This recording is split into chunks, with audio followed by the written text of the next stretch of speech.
ప్రజాపాలన ప్రగతి బాట కార్యక్రమం స్టేషన్ గన్పూర్ శాసనసభ నియోజకవర్గంలో ఈ వేదిక మీద ఉన్న పెద్దలందరికీ కాంగ్రెస్ పార్టీ నాయకులకు ఉన్నతాధికారులు మిత్రులారా, ఈ కార్యక్రమం ఒక రాజకీయ పార్టీ రాజకీయాల కోసం ఏర్పాటు చేసిన కార్యక్రమం కాదు. ఈ కార్యక్రమం ఈరోజు వేలాది మంది ఇక్కడికి తరలి వచ్చింది. రేపో ఎల్లుండో జరగబోయే ఎన్నికల్లో ఓట్లు అడగడానికో ఓట్లు వేయడానికో ఈరోజు ఇక్కడికి రాలేదు. ఇక్కడికి మా ఆడబిడ్డలు వేలాదిగా తరలి వచ్చింది.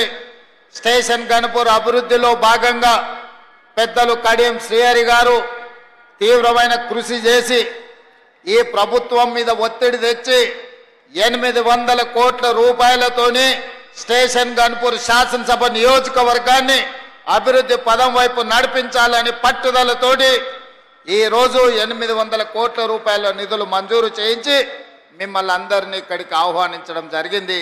మీరందరూ ఇక్కడికి వచ్చి అభివృద్ధి కార్యక్రమంలో భాగస్వాములై స్టేషన్ గన్పూర్ ఉమ్మడి వరంగల్ జిల్లాకే కాదు తెలంగాణ రాష్ట్రానికి అభివృద్ధి కార్యక్రమంలో ఆదర్శంగా నిలబడడానికి ఇక్కడికి విచ్చేసింది.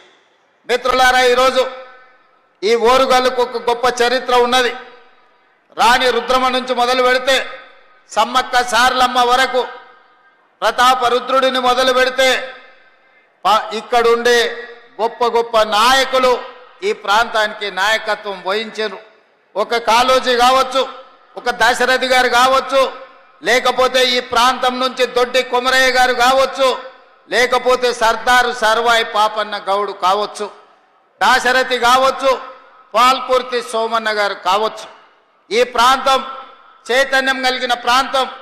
ఈ ప్రాంతం తెలంగాణ ఉద్యమంలో ప్రొఫెసర్ జయశంకర్ గారిని ఆదర్శంగా తీసుకొని అభివృద్ధి పదం వైపు తెలంగాణ ఉద్యమం వైపు నడిపించిన ప్రాంతం. ఈ ప్రాంతానికి ఒక చైతన్యం ఉన్నది. ఈ ప్రాంతానికి ఒక ప్రత్యేకత ఉన్నది.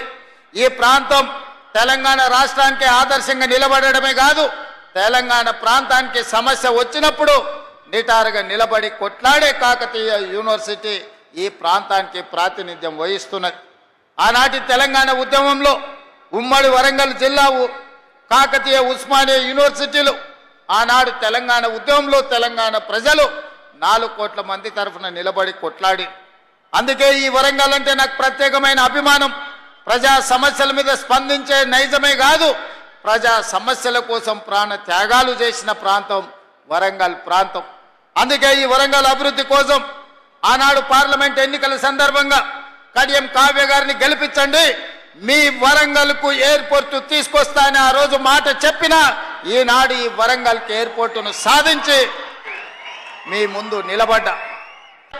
రైల్వే కోచ్ ఫ్యాక్టరీ కావచ్చు, లేకపోతే అండర్ గ్రౌండ్ డ్రైనేజ్ కావచ్చు, వరంగల్ ఔటర్ రింగ్ రోడ్ కావచ్చు, అభివృద్ధి పనుల కోసం కాళోజీ కళాక్షేత్రాన్ని పూర్తి చేస్తామని ఆనాడు చెప్పినాం.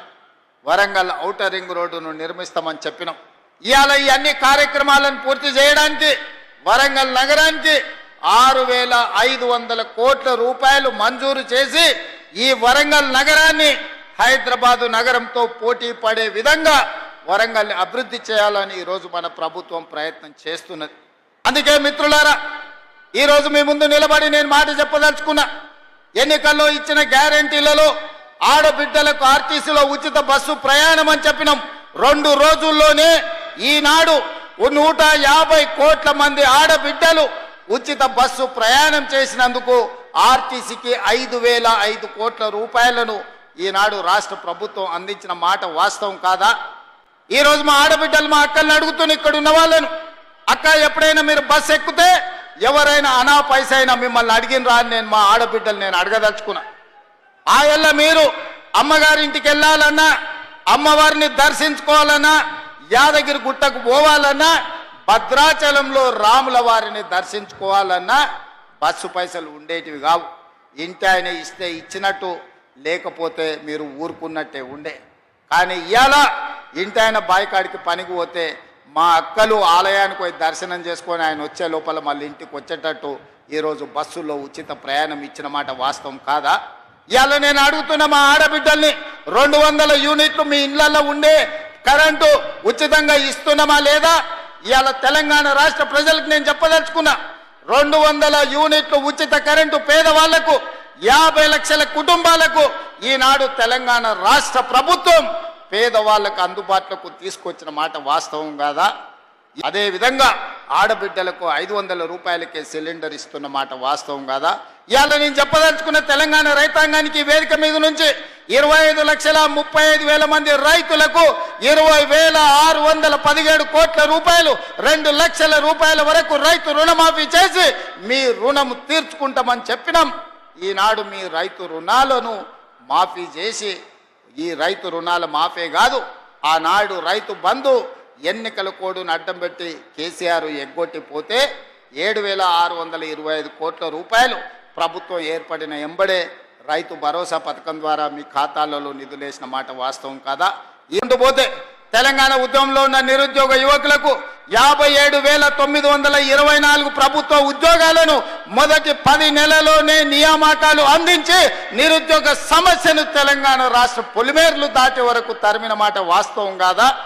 గత 10 రోజుల నుంచి ఈనాడు పాత్రికేయ మిత్రులను నేను అడగదలుచుకున్నా, హైదరాబాద్లో మీ ఇండ్ల పట్టాలకు భూములు ఇస్తే 10 ఏళ్ళ పట్టాల సర్టిఫికెట్లు మీకు చంద్రశేఖరరావు ఇయ్యలే. నేను వచ్చిన తర్వాత మీ కుటుంబాలను పిలిచి రవీంద్ర భారతిలో భోజనం పెట్టి మీ జర్నలిస్టులకు ఇండ్ల పట్టాలు నేను ఇచ్చిన మాట వాస్తవం కాదా? 10 ఏళ్ళు చంద్రశేఖరరావు మీకు అన్యాయం చేస్తే మీకు ఇండ్ల పట్టాలు ఇచ్చింది ఈ ప్రభుత్వం కాదా అని నేను అడుగుతున్నా.